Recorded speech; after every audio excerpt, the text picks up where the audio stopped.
since nabanggit nyo na, no, etong interview kay Pangulong Bongbong Marcos, panoorin natin ngayon. Saka tayo mag-reaction. O, eto ha. Gusto niyo bang makipagkasundo pa sa mga Duterte? Oo. Ako, ayoko ng gulo. Gusto ko makasundo sa lahat ng tao. O, di ba? Mga kababayan, ganyan ho, mga bossing. Ang presidente po, no, mga kababayan, kagaya ni Pangulong Bongbong Marcos, hindi naman lahat ng tao gusto siya eh. Pero, ang kagustuhan niya po, mga kababayan, ay maserbisyuhan. Kahit nakalaban. No? Kahit na ikaw ay nasa Duterte camp, Pilipino ka, seserbisyuhan kita. Kailangan maging okay tayo. Kung ayaw mo sa akin, wala akong magagawa. Pero patuloy pa din ang pagsisilbi ko sa inyo. No? Ngayon, mga bossing, maganda yung sagot ni Pangulong Bongbong Marcos dito. Di ba? Wala sa atin ang merong gustong kaaway. Tingnan nyo ang pagkakaiba, no, ni Pangulong Bongbong Marcos at no mga Duterte. Yung mga Duterte, kapag ka ikaw hindi ka agree sa amin, yari ka sa amin. Di ba? Pagka ikaw kumokontra ka sa amin, baka dumanak ang dugo. Di ba, mga kababayan? Ang presidente, tingnan nyo nga, maririnig mo yung sa vice-presidente, patayan, pugutan ng ulo. Di ba? At kung ano-ano pa, mga kababayan, mga boss chief amo, sir. Sa presidente, yung tipong ganyan, no? Salamat sa inyo, Sir Junior Junel Domingo, sa inyong super sticker. Mas maganda, marami na akong kaaway. Hindi ko kailangan ng kaaway. Kailangan ko kaibigan. Kagaya na sabi ko sa'yo, pagka... Hindi ko... Tsaka kanino ho nag-umpisa yung mga away-away na ganyan? Di ba ho sa mga Duterte, mga kababayan, nagtayo sila ng entablado. Nagtayo sila ng entablado at pagkatapos nagsisigaw. Nagsisigaw ho sila ng meron tayong adik na Pangulo. Hanapan mo ng ebidensya, wala na, tamemi na. 1 taon pa pinaghintay yung mamamayang Pilipino para doon sa gawa-gawa nilang ebidensya. Di ho ba? Mga bossing, tapos nung nakita natin yung ebidensyang ginawa-gawa ho nila, mga kababayan, anak ng tinapa. Natawa lang ang sambayan ng Pilipino. Ultimo ho, yung mga naglabas. Pati sila Roque, sila Maharlika, hindi na diniscuss eh. After 1 week, hindi na diniscuss. Hindi na pinag-usapan. Bakit to? Nahiya na mga kababayan eh. Di ba? Ngayon, tapos kumampi ang SMNI, magkakakampi naman yan, best friend nga, di ba? Best friend, kaya mag-best friend, parehas silang nasa oblo. Di ba?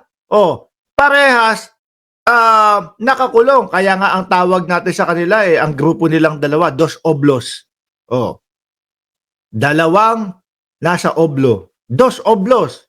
Di ba? Iba naman po yung kay Jason sa. Yung kay Jason sa mga kababayan, 2x2 naman yun. Yung 2x2, 2 ngipin sa ilalim, 2 ngipin sa taas ni Jason sa. Ito naman dalawa, 2 oblos, 2 nakakulong. Mga kababayan. Sila ang nagumpisa. Mga bossing.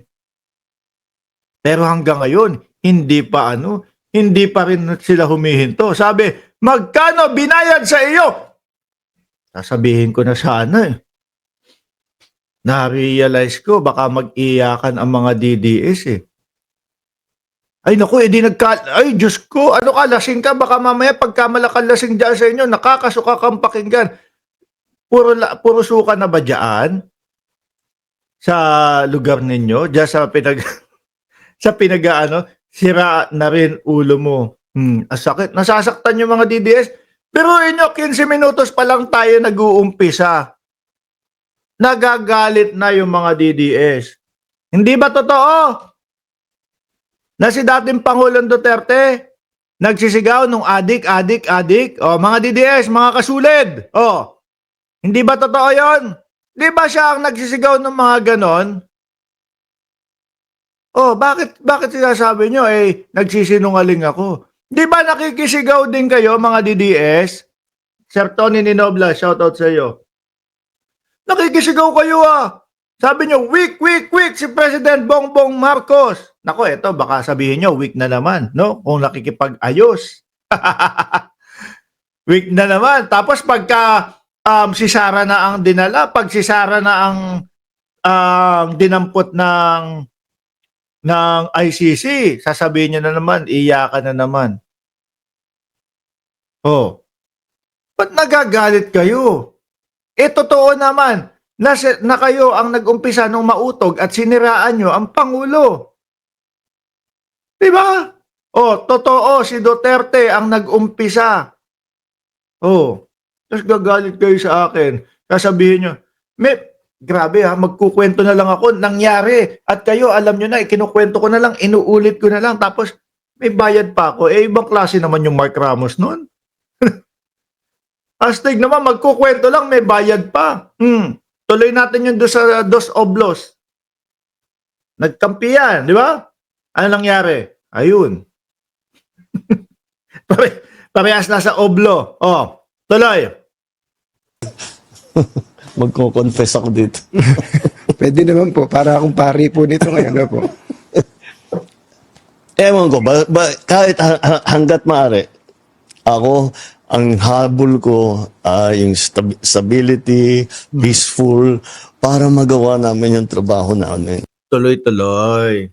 Di ba? Kapag kasing walang kaaway, mga kababayan, tuloy-tuloy. At baka maging, katulong pa yung vice-presidente. Aba, ang vice-presidente yata wala nang inatupag kundi ang mang-away.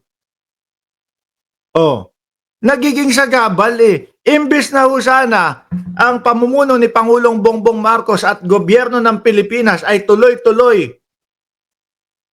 Di ba? Ang pagtulong sa mamamayang Pilipino, tuloy-tuloy yung mga proyekto. Ano ginagawa ng vice-presidente? Panay hatak pababa. Di ba? Panay hatak pababa, mga bossing. Imbis na sana makatulong, wala. Nagiging pabigat pa. Oh, biruin nyo ang Pangulo pa ang lumalapit sa inyo. Di ba? Ano ang inisip ng vice-presidente? Ilang buwan na, ilang taon nang ganyan. Panay pagpapatay ng tao. Ito, yung latest, sabi?